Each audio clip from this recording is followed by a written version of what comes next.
Capítulo 5. Los que proporcionan dolor. El símbolo más sagrado en Oklahoma City, Oklahoma, es un árbol, un olmo americano de abundante follaje que da mucha sombra de unos 80 años. Los turistas viajan muchos kilómetros para verlo. Las personas se fotografían junto a él y los arbolistas lo protegen. Lo encontramos como motivo de carteles y membretes. Sin embargo, hay otros árboles que crecen más altos, más tupidos y aún más verdes, pero a ninguno se lo quiere de la misma manera. La ciudad atesora este árbol no por su apariencia, sino por su resistencia.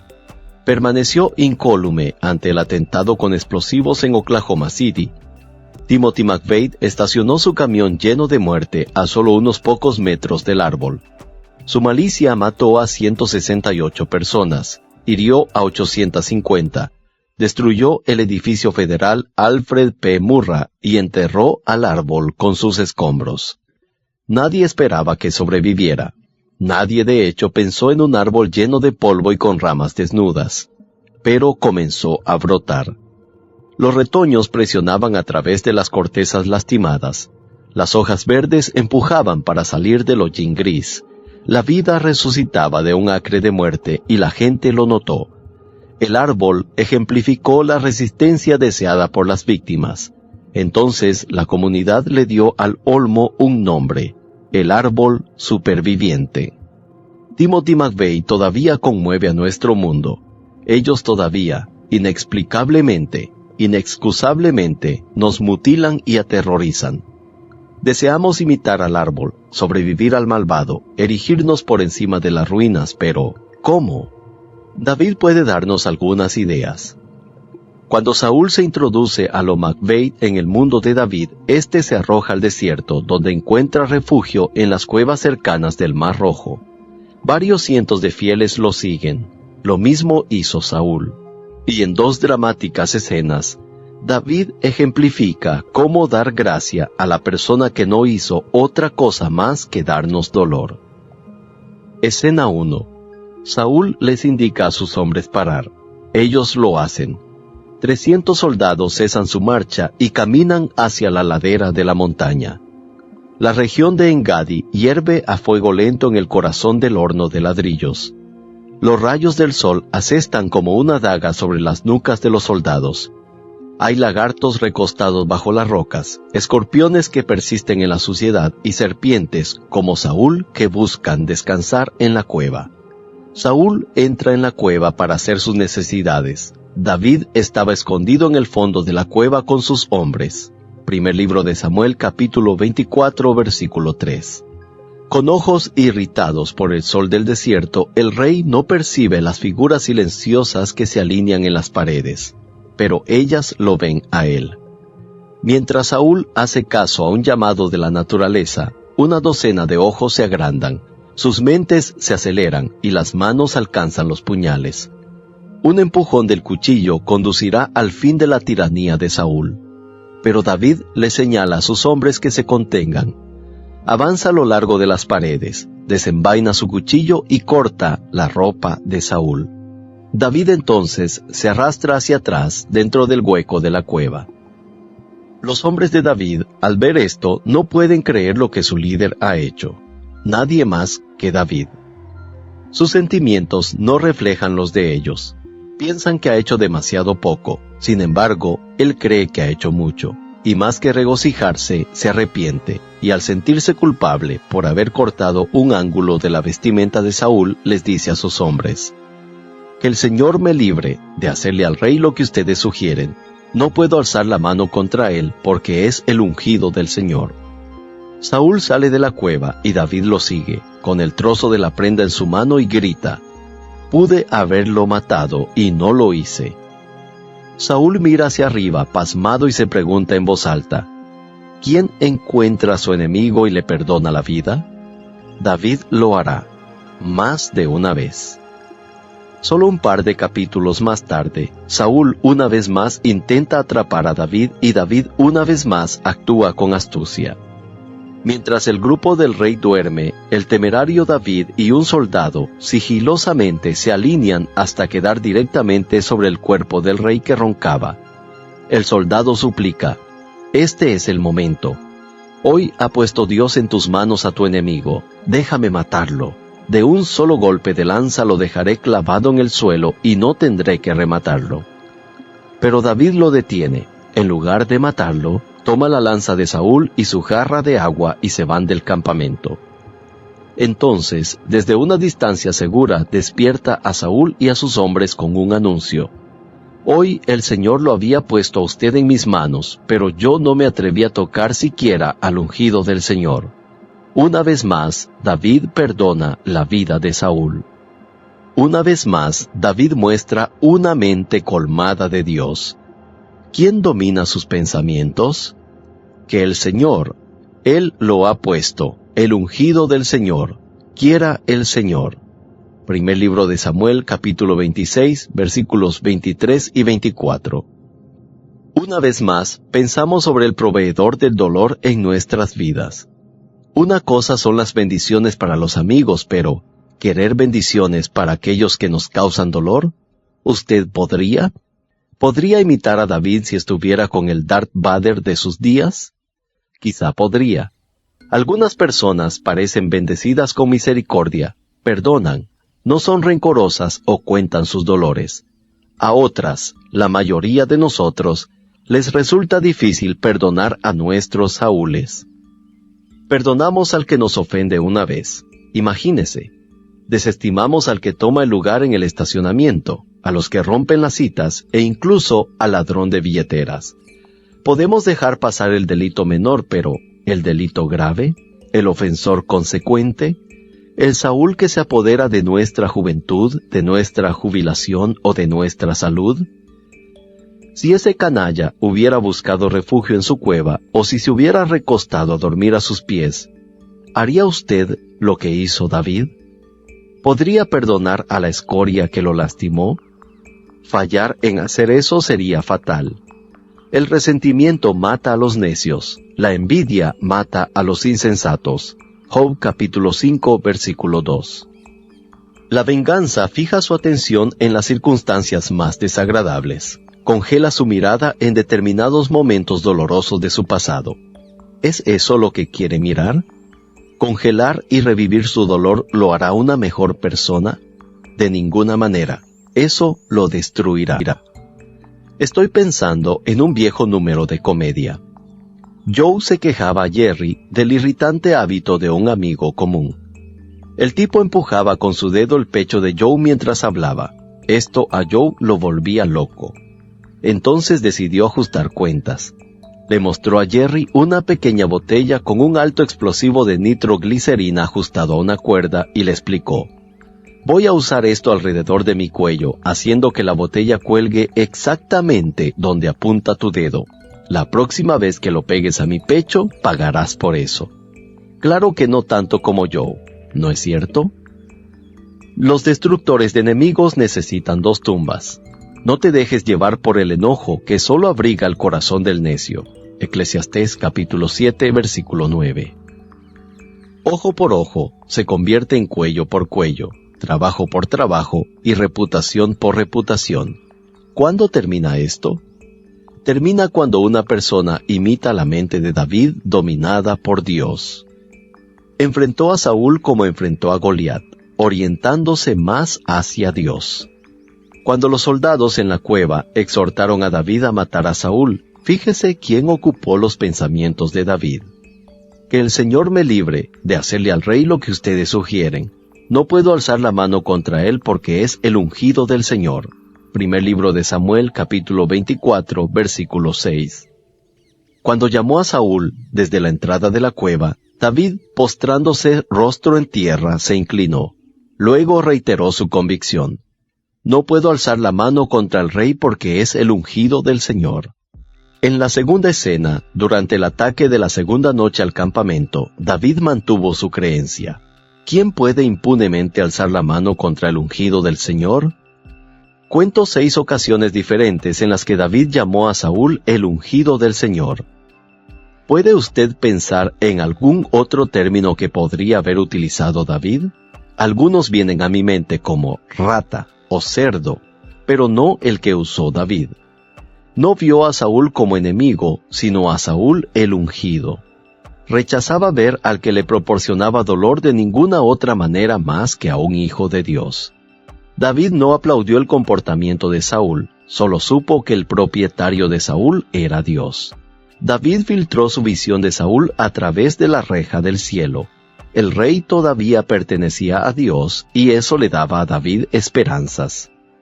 Algunos años atrás, un Rottweiler atacó a nuestro cachorro de casa en un centro de entrenamiento. El agresivo animal casi lo mata.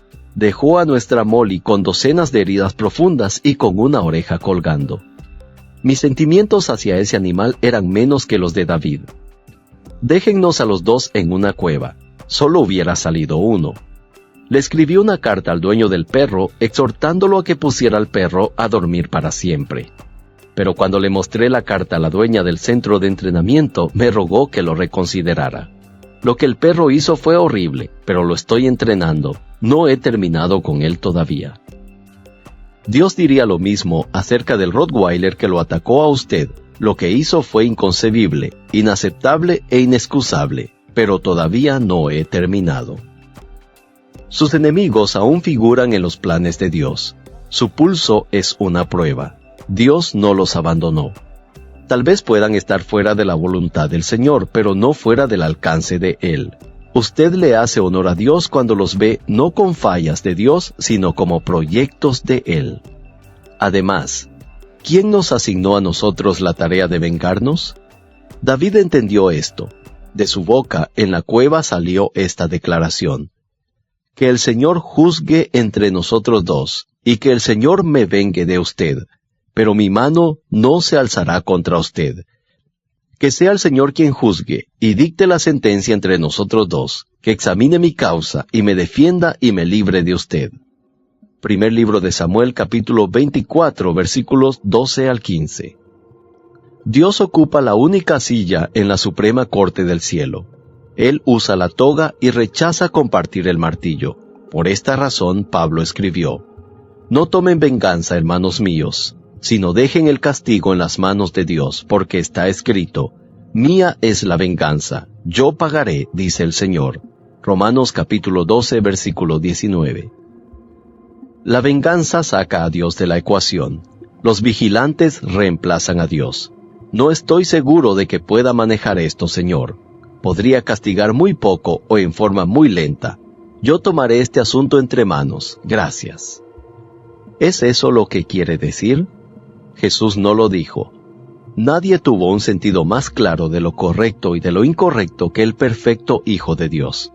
Aun cuando proferían insultos contra él, no replicaba con insultos. Cuando padecía, no amenazaba, sino que se entregaba a aquel que juzga con justicia. Primera de Pedro, capítulo 2, versículo 23.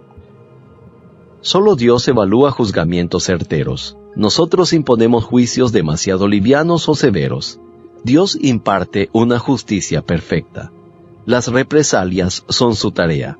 Deje a sus enemigos en manos de Dios. No está respaldando el mal comportamiento de ellos cuando usted hace esto. Puede odiar lo que alguien hizo sin dejar que eso lo consuma. Perdonar no es una excusa. Tampoco lo es aparentar el perdón. David no encubrió o esquivó el pecado de Saúl. Lo trató directamente. No evitó el tema, pero evitó a Saúl. Saúl volvió a su palacio, y David y sus hombres subieron al refugio. Primer libro de Samuel, capítulo 24, versículo 22. Haga lo mismo. Otorgue bendición, pero si lo necesita, mantenga la distancia. Puede perdonar al marido abusivo sin vivir con él. Sea rápido en otorgar misericordia al pastor inmoral, pero vaya más lentamente en el otorgamiento de un púlpito. La sociedad puede dispensar los términos bendición y prisión al mismo tiempo. Ofrecerle al niño abusador una segunda oportunidad, pero mantenerlo fuera del patio de juegos. Perdonar no es una necedad. Perdonar es, esencialmente, decidir ver a su ofensor con otros ojos.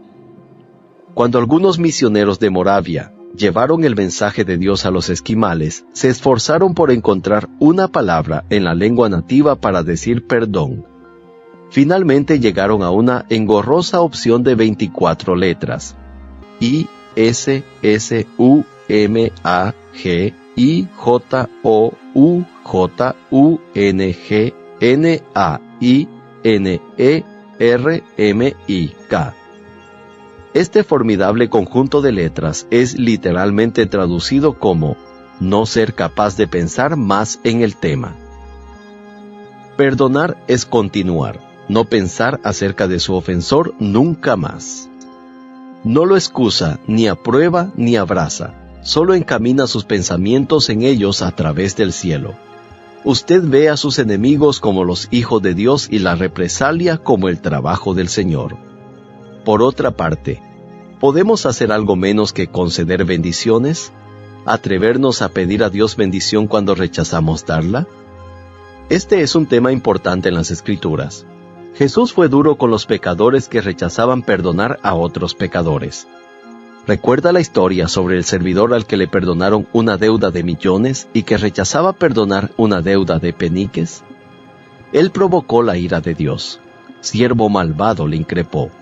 Te perdoné toda aquella deuda. ¿No debías tú también haberte compadecido así como yo me compadecí de ti? Mateo capítulo 18, versículos 32 y 33. En resumidas cuentas, entregamos bendiciones porque nos han dado bendiciones. Sobrevivimos porque imitamos al árbol superviviente. Extendemos nuestras raíces más allá de la zona de explosión. Tenemos acceso a la humedad más allá de la explosión. Cavamos profundo y más profundo hasta que obtenemos la humedad de la misericordia de Dios. A nosotros como a Saúl nos han dado bendición. Nosotros como David podemos entregarla abiertamente.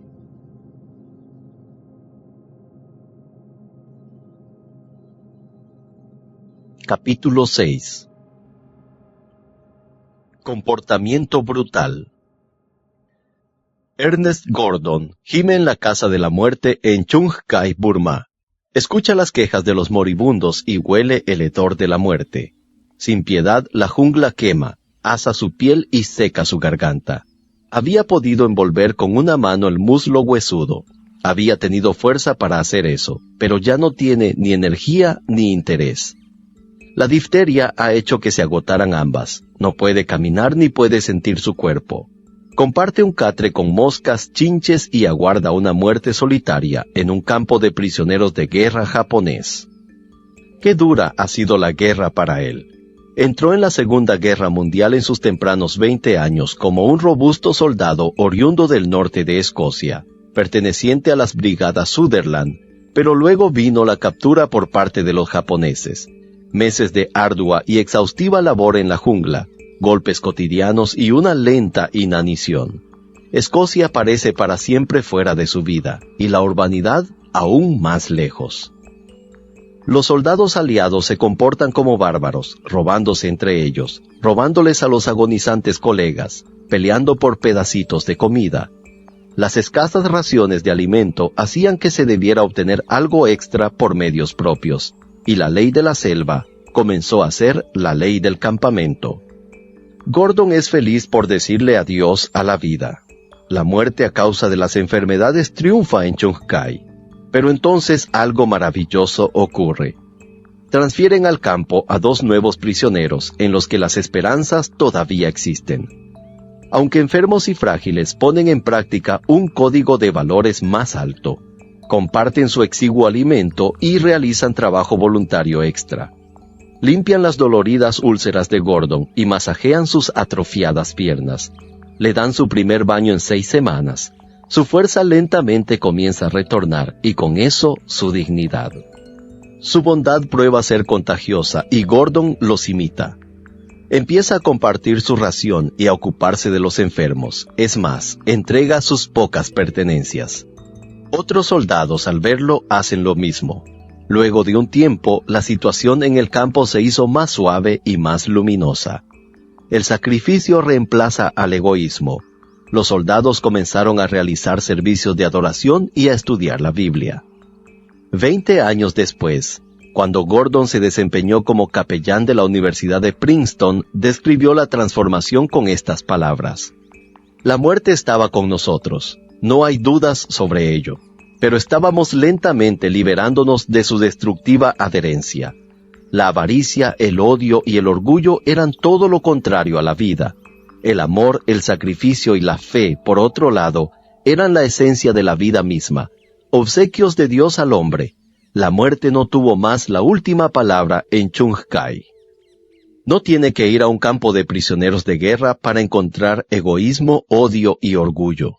En una sala de reuniones de una corporación, en una habitación matrimonial o en las áreas poco habitadas de un país, el código de la jungla está vivo y bien. Cada hombre por sí mismo obtiene todo lo que puede y acapara todo lo que obtiene. La ley del más fuerte. ¿Este código contamina su mundo? ¿Los pronombres posesivos dominan el lenguaje de su círculo? Mi carrera, mis sueños, mis cosas. Quiero que las cosas se encaminen a mi tiempo y a mi forma. Si es así, usted sabe qué salvaje puede ser ese gigante. Y cada vez con más frecuencia, un diamante brilla en el barro. Un camarada comparte. Un soldado se preocupa, o Abigail. La deslumbrante Abigail se yergue en su camino. Vivió en la época de David en la tierra de los filisteos y estaba casada con Nabal, cuyo nombre significa tonto en hebreo y cumple con esa definición. Piense en él como el Saddam Hussein del territorio. Poseía ganado y estaba orgulloso de él. Mantenía su bar repleto de licor, sus días calientes. Manejaba una alargada limusina. Sus asientos en la NBA estaban en la primera fila. Su jet era Lear y era un asiduo concurrente a Las Vegas los fines de semana, del muy popular juego de cartas de póker Texas Hold'em. Media docena de guardias de seguridad del tamaño de los jugadores defensivos lo seguían donde quiera que fuese. Nabal necesitaba protección. Era insolente y de mala conducta. Tiene tan mal genio que ni hablar se puede con él. Primer libro de Samuel, capítulo 25, versículos 3 y 17. Aprendió las habilidades de la gente en el zoológico local. Nunca encontró a una persona con la que no pudiera enojarse o una relación a la que no pudiera estropear. El mundo de Nabal giraba en torno de Nabal. No compartía nada con nadie y reía ante el hecho de solo pensarlo, especialmente con David. David jugó el rol de Robin Hood en el desierto. Él y sus 600 soldados protegían a los granjeros y pastores de los vándalos y beduinos. Israel no tenía fuerzas policiales o patrullas. Por ese motivo, David y sus poderosos hombres encontraron en la campiña una imperiosa necesidad. Vigilaban con suficiente eficiencia como para provocar que uno de los pastores de Nabal dijese: «Día y noche nos protegieron mientras cuidábamos los rebaños cerca de ellos». David y Nabal cohabitaban el mismo territorio con la armonía de dos toros en las mismas pasturas. Ambos fuertes y cabezas duras. Fue cuestión de tiempo para que colisionaran. Los cuellos comenzaban a inclinarse luego de la cosecha.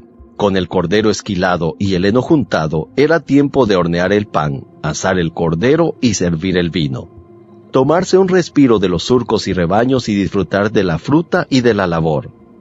Como recogemos la historia, los hombres de Nabal estaban haciendo solo eso.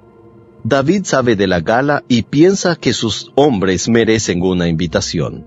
Después de todo, ellos han estado protegiendo los cultivos y las ovejas, patrullando las colinas y asegurando los valles. Merecen un poco de recompensa. David envía a 10 hombres a Nabal con este pedido: «Te agradeceré que recibas bien a mis hombres, pues este día hay que celebrarlo. Dales por favor a tus siervos y a tu hijo David lo que tengas a la mano». El grosero de Nabal se burla al pensar: ¿y quién es ese tal David? ¿Quién es el hijo de Isaí? Hoy día son muchos los esclavos que se escapan de sus amos. ¿Por qué he de compartir mi pan y mi agua y la carne que he reservado para mis esquiladores con gente que ni siquiera sé de dónde viene? Nabal aparenta no haber escuchado nunca sobre David, confundiéndolo con fugitivos, esclavos y vagabundos. Este tipo de insolencia enfurece a los mensajeros y dan media vuelta y vuelven con un completo informe a David. David no necesita escuchar las novedades 2 veces. Les dice a los hombres que formen un grupo, o más precisamente, cíñanse todos la espada. 400 hombres se juntaron y partieron, miradas enfurecidas, narices que echan fuego, labios que gruñen, testosterona que fluye. David y su compañía tronaban sobre Nabal, el canalla, quien obviamente toma cerveza y come la barbacoa con sus compinches. La calle retumba mientras David se queja: que Dios me castigue sin piedad si antes del amanecer no acabo con todos sus hombres. Espere, es el lejano oeste en el antiguo este. Entonces de pronto la belleza aparece. Una margarita alza su cabeza en el desierto. Un cisne se posa en la planta envasadora de carne. Un olorcito a perfume flota a través del vestuario de hombres. Abigail, la esposa de Nabal, se yergue en el camino. Donde él es egoísta y bruto, ella es bella e inteligente. Inteligencia y belleza. Abigail pone ambas a trabajar. Cuando sabe de la cruda reacción de Nabal, se lanza a la acción.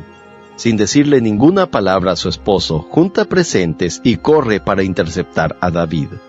A medida que David y sus hombres descienden el barranco, toma su posición armada con 200 panes, 2 odres de vino, 5 ovejas asadas, 35 litros de trigo tostado, 100 tortas de uvas pasas y 200 tortas de higo, después de cargarlo todo sobre unos asnos. 400 hombres arriendan sus caballos. Algunos miran boquiabiertos la comida, otros quedan embobados con la mujer. Ella es guapa y buena cocinera, una combinación perfecta para cualquier ejército. La imagen es de una rubia que se muestra en un campamento de entrenamiento de reclutas con un camión lleno de hamburguesas y helados. Abigail no es tonta, sabe la importancia del momento. Se encuentra como en un punto entre su familia y la muerte segura.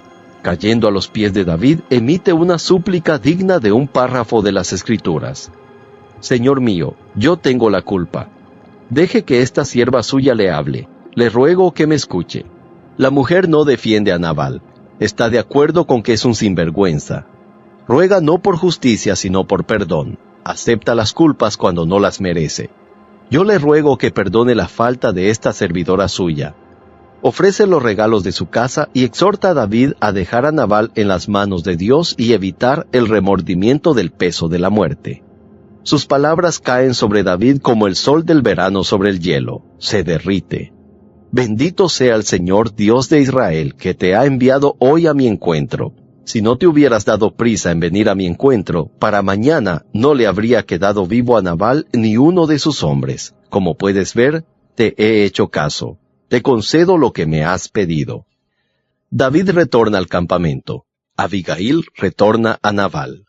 Lo encuentra demasiado borracho como para conversar. Entonces espera hasta el día siguiente para describir lo cerca que estuvo David del campamento y Nabal de morir. Nabal sufrió un ataque al corazón y quedó paralizado. Unos 10 días después, el Señor hirió a Nabal y así murió. Cuando David supo de la muerte de Nabal y de la repentina disponibilidad de Abigail, le agradeció a Dios por lo primero y tomó ventaja de lo segundo. Imposible sacarse de la cabeza a la bella mujer en medio del camino. Él propuso y ella aceptó. David obtuvo una nueva mujer, Abigail un nuevo hogar. Y tenemos aquí un gran principio. La belleza puede vencer a la barbarie. La sumisión rescata el día aquel día. La dulzura de Abigail revierte un río de odio. La humildad tiene tal poder. Las disculpas pueden desarmar peleas. La contradicción puede desactivar la rabia. Las ramas de olivo hacen más bien que las hachas para la lucha. La lengua amable quebranta hasta los huesos. Proverbios capítulo 25, versículo 15. Abigail enseña mucho. El contagioso poder de la bondad, la fuerza de un corazón noble. Su más grande lección, sin embargo, es sacar nuestros ojos de la belleza y ponerlos en alguien más. Ella eleva nuestros pensamientos de un espacio rural a la cruz de Jerusalén. Abigail nunca conoció a Jesús. Vivió 1000 años antes de su sacrificio. No obstante, su historia prefigura su vida. Abigail se ubicó entre David y Nabal. Jesús se ubicó entre Dios y nosotros. Abigail voluntariamente se arriesgó a que la castigaran por los pecados de Nabal. Jesús le permitió al cielo que lo castigara por los pecados de ustedes y los míos. Abigail no admitió el odio de David. ¿No lo protegió Cristo a usted de Dios? Él fue nuestro mediador entre Dios y los hombres, Jesucristo hombre, quien dio su vida como rescate por todos.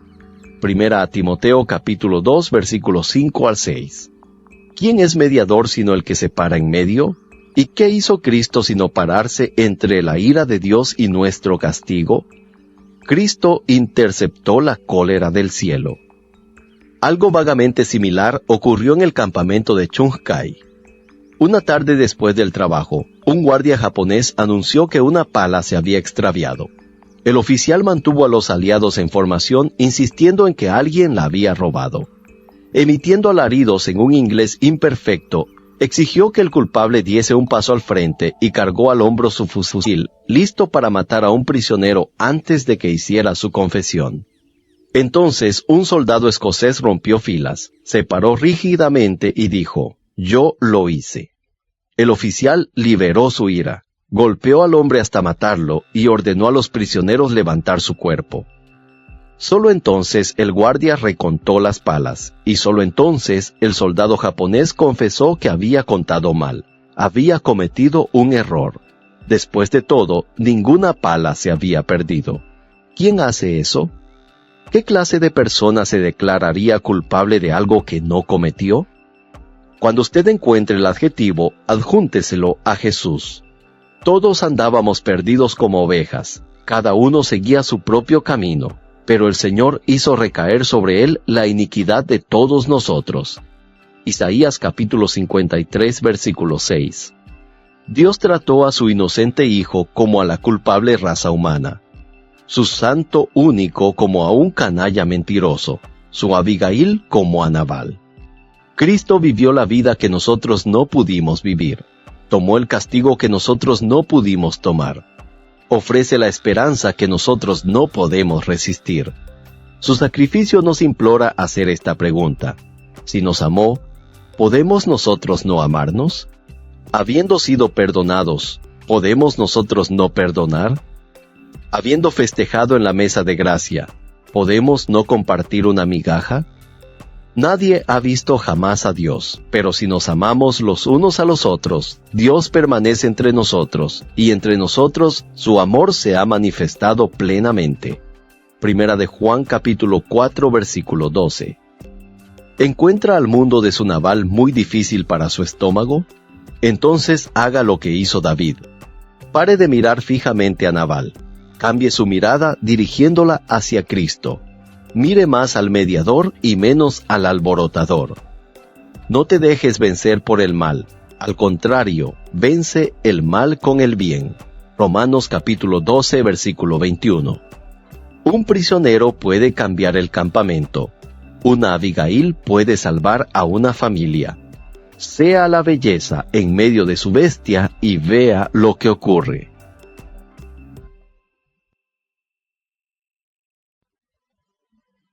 Capítulo 7. Armas devaluadas.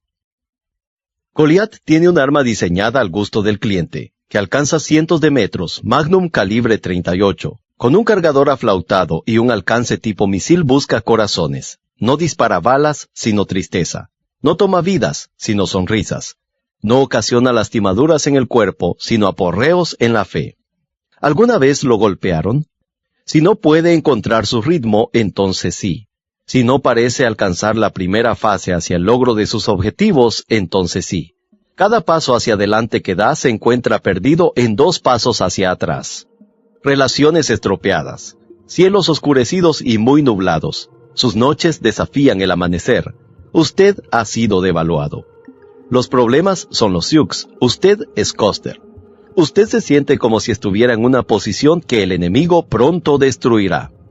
Eso es lo que siente David. Saúl lo abrumó haciendo que duerma en cuevas, que merodee bajo los árboles. 600 soldados dependen de David, de su liderazgo y de provisiones. Estos 600 hombres tienen mujeres y niños. David tiene 2 esposas, pero en su tienda todo es tensión. Escapa de un rey loco, se esconde en las colinas, conduce soldados, más de 1000 bocas para alimentar. La devaluada arma encuentra su marca. Escuche a David. Un día de estos voy a morir a manos de Saúl. Lo mejor que puedo hacer es huir a la tierra de los filisteos. Así, Saúl se cansará de buscarme por el territorio de Israel y podré escapar de sus manos. Primer libro de Samuel, capítulo 27, versículo 1. Sin esperanzas, y para la mayoría, sin Dios. David pone toda su concentración en Saúl. Cuelga un póster de Saúl en su pared y repite sus mensajes. Está inmerso en su temor hasta que su temor lo controla. Me destruirá. ¿Sabe más? En los días más luminosos y en los momentos en que se siente más saludable, David modela una terapia teniendo como guía el cielo para los días más difíciles. La primera vez que se enfrentó a los filisteos en el desierto, David consultó al Señor. Cuando se sintió pequeño contra el enemigo, David consultó al Señor. David los derrotó y todavía organizaron otro ataque. Entonces David consultó al Señor. David guardó un número de acceso rápido para comunicarse con Dios. Confundido, David habló con Dios. Impedido, David habló con Dios. Habló con Dios la mayor parte del tiempo, pero no esta vez. En esta ocasión, David habla consigo mismo. No busca siquiera el consejo de sus asesores. Cuando Saúl arremetió por primera vez contra David, éste recurrió a Samuel. A medida que los ataques continuaron, David pidió consejo a Jonatán. Cuando se encontró sin armas y sin alimento, se refugió en los sacerdotes de Nob. En este caso, sin embargo, David consulta a David. Pobre elección. Mire el consejo que se da a sí mismo. Un día de estos voy a morir en manos de Saúl. No, no será así, David. ¿No recuerdas el aceite dorado de Samuel sobre tu rostro? Dios te ha designado. ¿No recuerdas la promesa de Dios a través de Jonatán? Tú vas a ser el rey de Israel. ¿Has olvidado la garantía que Dios te dio a través de Abigail? Así que cuando el Señor le haya hecho todo el bien que le ha prometido y lo haya establecido como jefe de Israel, Dios le ha asegurado seguridad a través de Saúl. Ahora caigo en cuenta de que tú serás el rey. Pero en la ola del desánimo, David apretó el botón de pausa sobre los buenos pensamientos y piensa: un día de estos voy a morir a manos de Saúl. Lo mejor que puedo hacer es huir a la tierra de los filisteos. Así Saúl se cansará de buscarme por el territorio de Israel y podré escapar de sus manos. Entonces David huye, y Saúl suspende la cacería. David deserta en las manos del enemigo, conduce a sus hombres a las tierras de ídolos y falsos dioses, y arma su tienda de campaña en el patio trasero de Goliat. Cae ruidosamente en los pastizales del mismísimo Satán. En principio David siente alivio. Saúl abandona la persecución. Los hombres de David pueden dormir con ambos ojos cerrados. Los niños pueden concurrir al jardín de infantes y las esposas deshacer las maletas. Pero esconderse con el enemigo trae un alivio temporal. ¿No es siempre así? Ya no se resista al alcohol y usted reirá, por un momento. Márchese de su casa, de su esposa, y se relajará, por un tiempo. Dese el gusto con la pornografía y tal vez se entretendrá por una temporada. Pero entonces sentirá que hay garras que lo hunden, olas de culpa que se estrellan, la ruptura de la soledad que se aproxima. Hay caminos que al hombre le parecen rectos, pero que acaban por ser caminos de muerte. También de reírse duele el corazón, y hay alegrías que acaban en tristezas. Proverbios capítulo 14, versículos 12 y 13. Ese amén que recién ha escuchado vino de David desde lo alto. Él puede decírselo. Escuche la tercera estrofa de su canción de la depresión. En el verso 1, él se agota. Entonces se escapa. Y para sobrevivir en el campo del enemigo, David se vende. Cierra trato con Aquis, el rey de la Filistea Gat. Le ruego que me conceda algún pueblo en el campo, y allí viviré. No tiene ningún sentido que este siervo suyo viva en la capital del reino. Primer libro de Samuel, capítulo 27, versículo 5. Note cómo se menciona a David, este siervo, a su enemigo el rey. El orgullo de Israel, el vencedor de Goliat, levanta una copa y brinda con el adversario de su familia. Aquis le da la bienvenida al pacto. Le concede a David una villa, Siclag, y solo le pide que se vuelva en contra de su propia gente y la mate. Tanto como Aquis sabe, David lo cumple, pero David en realidad ataca sorpresivamente a los enemigos de los hebreos. Acostumbraba a salir en campaña con sus hombres para saquear a los jeruseos, girsitas y amalecitas. Cada vez que David atacaba la región, no dejaba a nadie con vida, ni hombre ni mujer.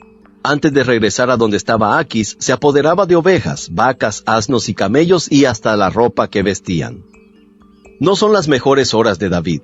Le miente al rey filisteo y cubre su engaño con derramamiento de sangre. Así continúa con su hipocresía por 16 meses. Desde ese momento no existen salmos. Su arpa permanece en silencio. El decaimiento enmudece al juglar. Las cosas se ponen peor antes de mejorar. Los filisteos deciden atacar al rey Saúl. David y sus hombres optan por cambiar de bando y unirse a la oposición. Imagínense a los de la Marina de los Estados Unidos uniéndose a los nazis. Viajan 3 días al campo de batalla. Sin embargo, los rechazan y vuelven nuevamente a su lugar. Pero los generales filisteos, enojados con Aquis, le ordenaron: «No dejes que nos acompañe en la batalla, no sea que en medio del combate se vuelva contra nosotros». David lidera a sus no aceptados hombres de vuelta a Siclag, solo para ver la villa completamente quemada. Los amalecitas la han destruido y han secuestrado a todas las mujeres, hijos y hermanas. Cuando David y sus hombres ven esta devastación, se pusieron a llorar y a gritar hasta quedarse sin fuerzas. Rechazados por los filisteos, saqueados por los amalecitas, sin tierras por las que pelear, sin familia a la que retornar. ¿Pueden las cosas ir peor? Pueden. El veneno destella de los ojos de los soldados. Los hombres de David comienzan a buscar rocas. David se alarmó, pues la tropa hablaba de apedrearlo. Debemos preguntarnos: ¿está David arrepintiéndose de su decisión? ¿Añorando los días en el desierto, los buenos días en la cueva? Allí, sin filisteos que los rechacen, ni amalecitas que los ataquen, sus hombres lo apreciaban y sus esposas estaban con él.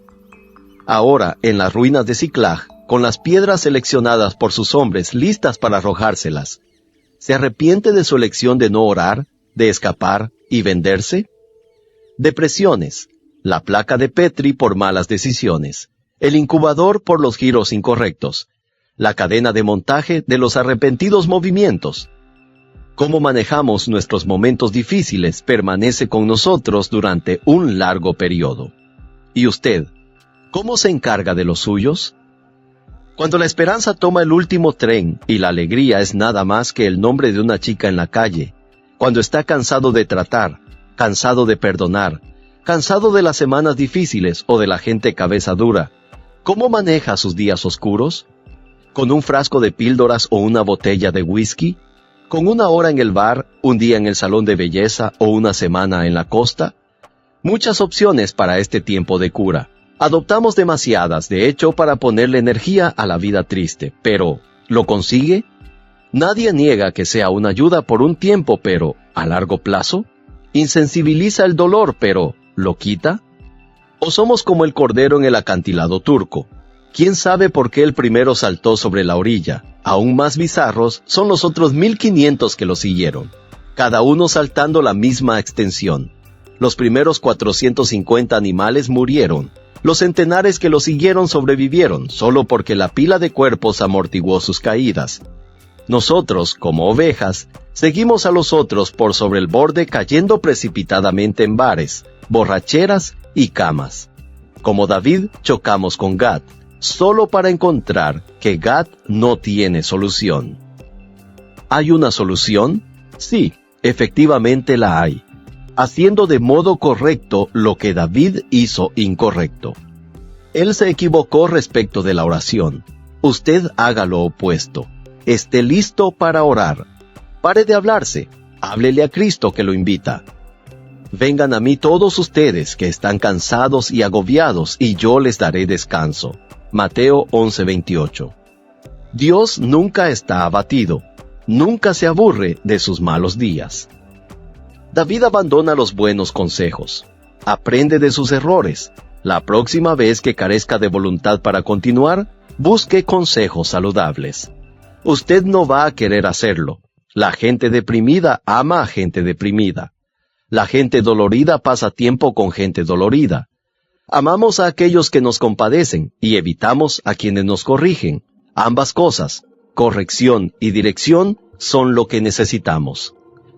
Descubrí la importancia de un consejo saludable en la mitad de un triatlón Ironman. Después de nadar 2 kilómetros y 90 kilómetros en bicicleta, no tenía muchas energías como para hacer 20 kilómetros de carrera. Tampoco el compañero que corría cerca de mí. Le pregunté cómo estaba, y rápidamente me arrepentí de hacerle la pregunta. Esto apesta. Esta carrera es la más tonta decisión que alguna vez haya tomado. Se quejó más que un contribuyente en Hacienda Pública. Mi respuesta, hasta pronto. Supe que si lo escuchaba mucho más comenzaría a estar de acuerdo con él. Me puse al nivel de una abuela de 66 años. Su estilo era exactamente el opuesto. Lo terminará, me animó. Hace calor, pero al menos no llueve. Un paso a la vez. No olvide hidratarse. Quédese por allí. Corrí cerca de ella hasta que mi corazón estuvo por desvanecerse y las piernas me dolían. Finalmente tuve que disminuir la marcha. No hay problemas, me saludó mientras continuaba. ¿Cuál de los dos consejos descritos sigue?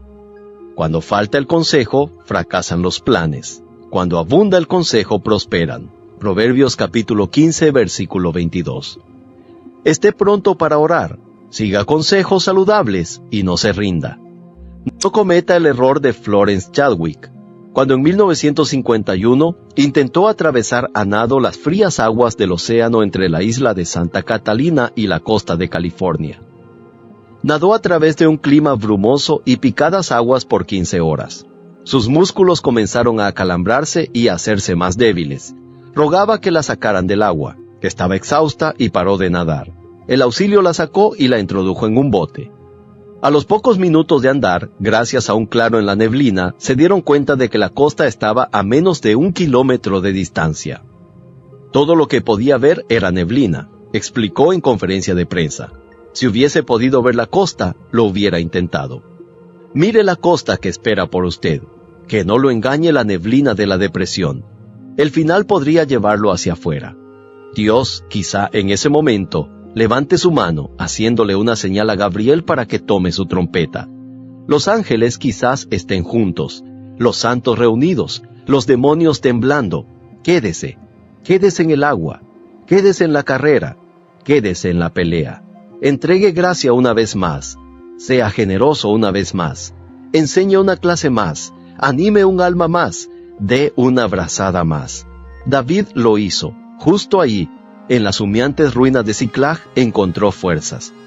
Después de 16 meses en Gat, después del rechazo de los filisteos, del ataque de los amalecitas y de la insurrección de sus hombres, recordó qué hacer. David cobró ánimo y puso su confianza en el Señor su Dios. Primer libro de Samuel, capítulo 30, versículo 6. Es bueno tenerte a ti de vuelta, David. Te extrañamos mientras estuviste fuera.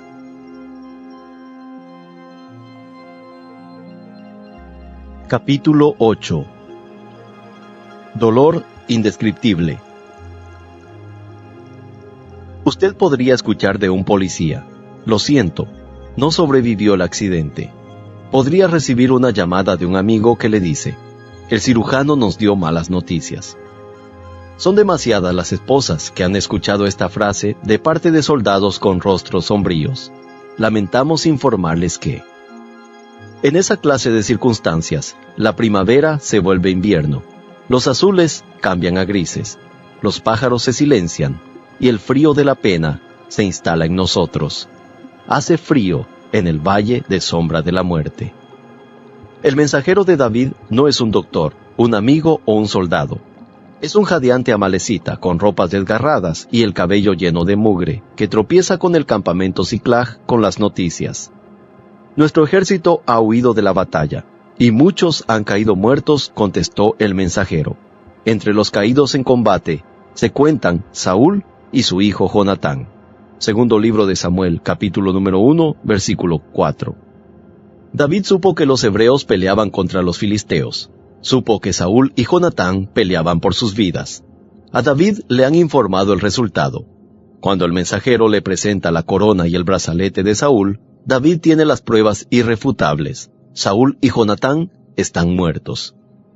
Jonatán, más cercano que un hermano, salvó la vida de David y juró proteger a sus hijos. Saúl, elegido por Dios, ungido por Dios, sí, él ha sido un perro de caza para David. Lo atormentó, pero incluso así fue quien Dios designó. El rey ungido por Dios, muerto. El mejor amigo de David, muerto. David tiene que enfrentarse aún a otro gigante, el gigante del dolor. Nosotros hemos sentido su pesada mano en nuestros hombros, no en Ziklag, sino en salas de emergencia, en hospitales para niños, en restos de vehículos y en campos de batalla. Y como David, tenemos dos opciones: huir o enfrentar al gigante. Muchos optan por huir del dolor. El capitán Woodrow Cole exhortó al joven Newt a hacer eso en la película Lonesome Dove, La Paloma Solitaria. Cole y Newt son parte de la conducción de ganado de Texas a Montana en 1880.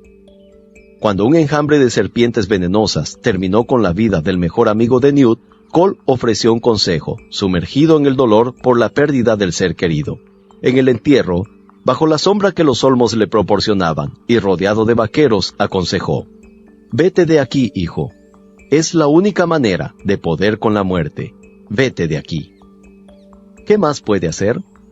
La tumba provoca un dolor indescriptible que no tiene respuestas.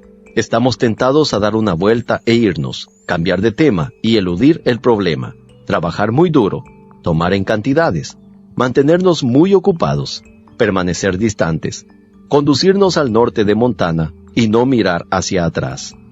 Pagamos un precio muy alto cuando hacemos eso. La palabra en inglés que significa el dolor de la muerte viene de la raíz rib. Si la busca en el diccionario va a leer: sacar por la fuerza, saquear, robar. La muerte a usted lo roba. La tumba saquea momentos y recuerdos, cumpleaños, vacaciones, lentas caminatas, charlas durante el té. Se encuentra desolado porque lo robaron. Ha perdido la normalidad y no lo encontrará nunca más. Después de la muerte, producto de un cáncer de su esposa, C.S. Lewis escribió: «Su ausencia es como el cielo expandido por sobre todas las cosas».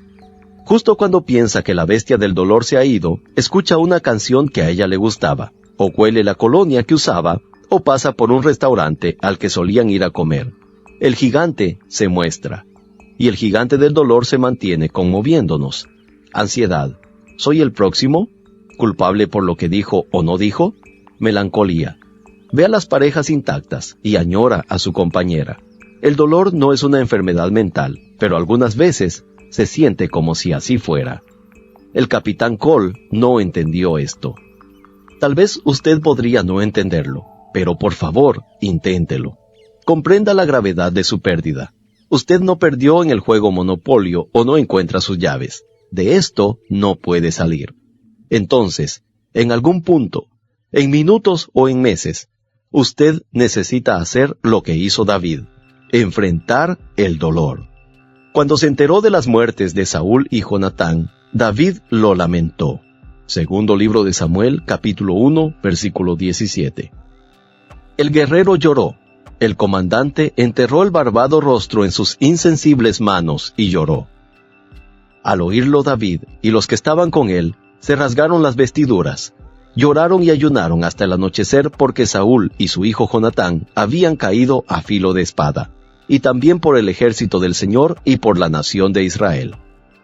Segundo libro de Samuel, capítulo 1, versículos 11 y 12.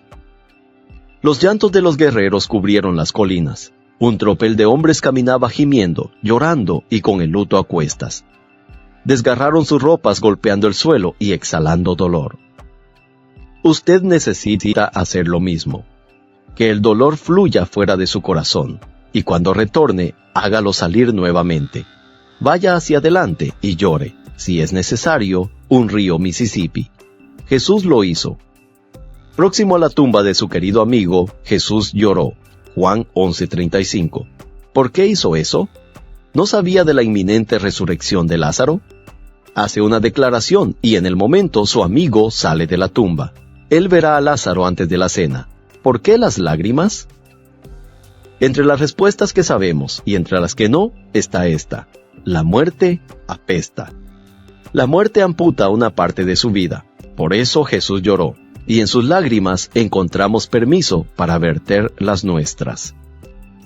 F. B. Meyer escribió: Jesús lloró, Pablo lloró.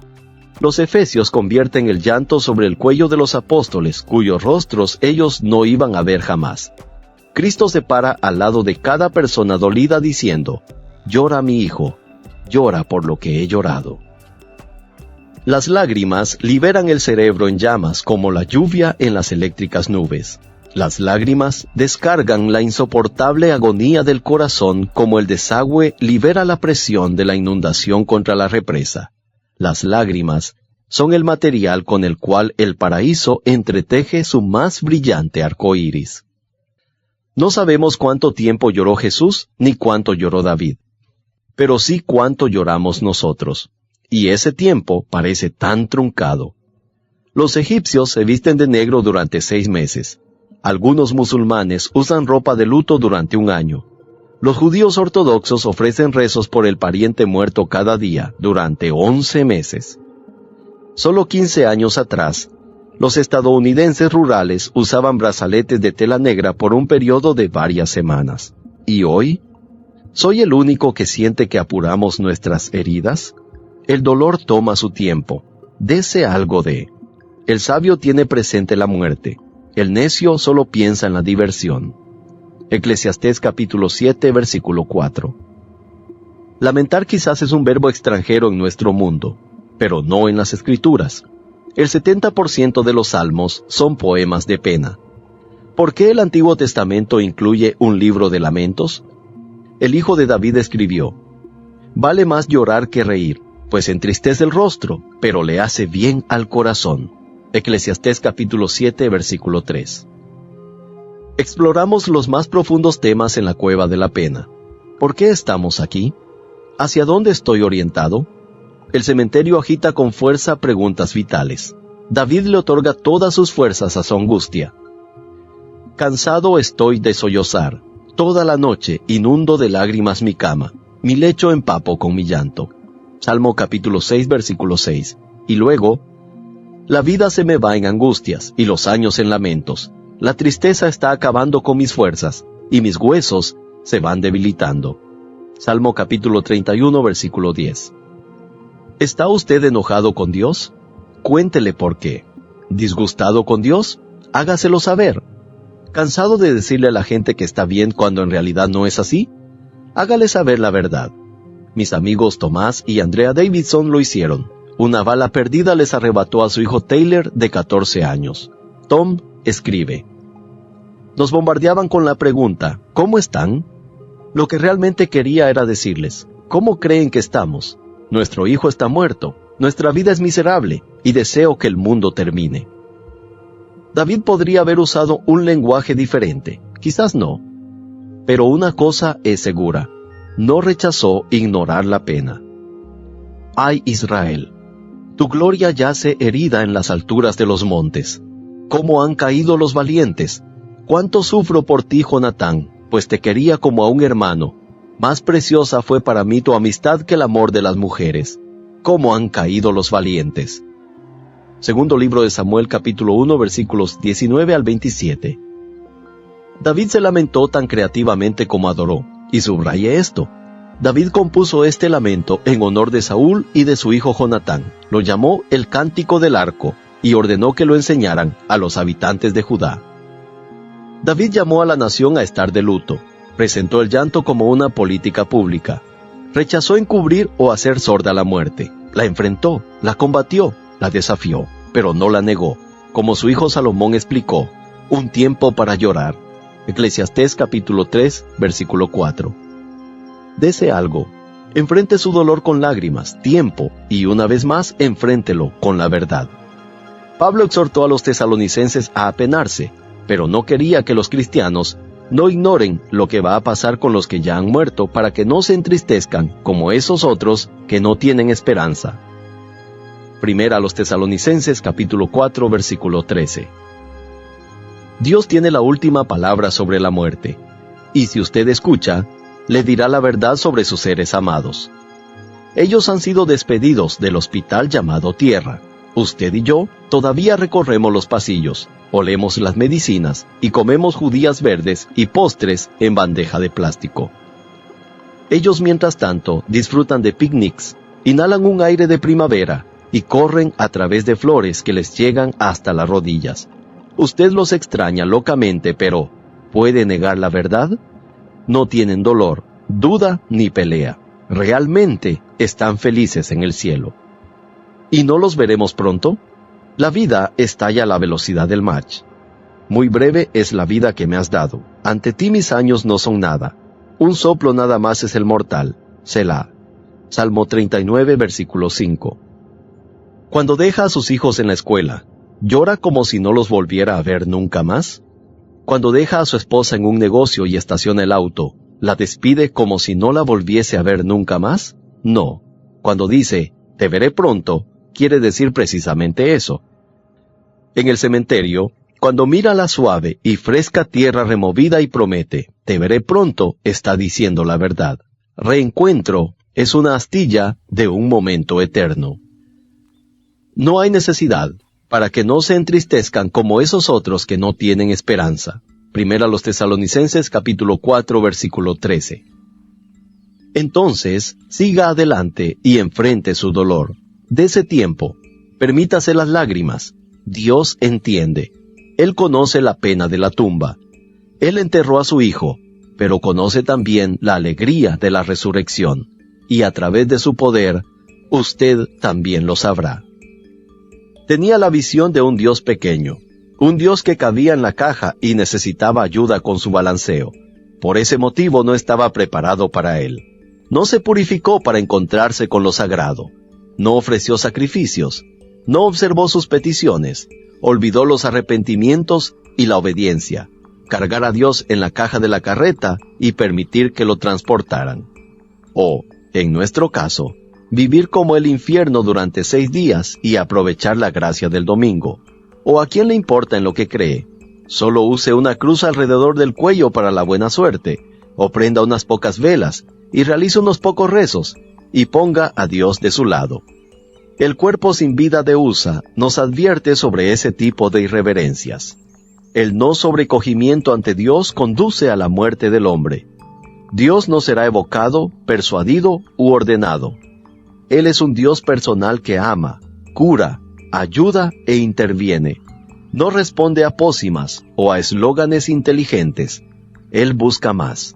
Busca reverencia, obediencia y a los corazones que están hambrientos de Dios. Y cuando los ve, viene. Y cuando viene, permite que la orquesta empiece. Sí, un corazón reverente y unos pies danzantes pueden pertenecer a la misma persona. David tenía ambas cosas. Nosotros podríamos tener lo mismo. Por otra parte, ¿recuerda lo que le comenté sobre mis hijas bailando con sus pañales y amplias sonrisas? Bien, yo solía bailar con ellas. ¿Usted piensa que me sentaba a un costado y me perdía la diversión? No, señor. Las tomaba a las 2, es más, a las 3 a la vez y bailaba girando con ellas. Ningún padre pierde la oportunidad de bailar con sus hijos. Me pregunto si David habría tenido con quién bailar.